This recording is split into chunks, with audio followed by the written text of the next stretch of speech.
नमस्कार. मी डॉक्टर दर्शन, स्त्रीरोग तज्ञ आणि प्रसूती तज्ञ.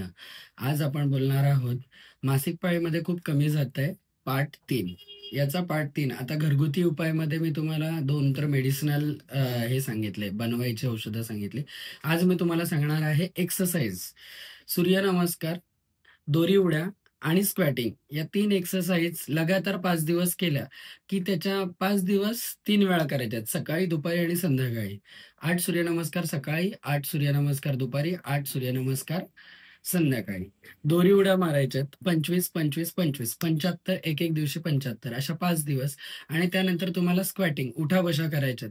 तर उठा-बशा केल्याने काय होतं, की जो पोटातला अपानवायू असतो, तो रेग्युलराईज होतो आणि अपानवायू हा पिरियड येण्यासाठी सुद्धा तेवढाच महत्त्वाचा असतो.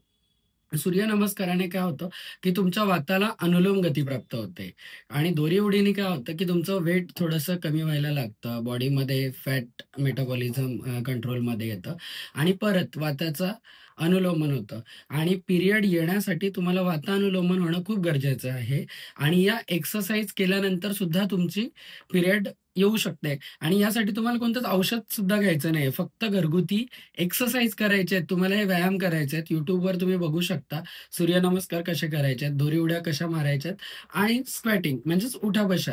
तर या केल्याने सुद्धा तुम्हाला नियमितपणे आणि चांगली पिरियड येईल. थँक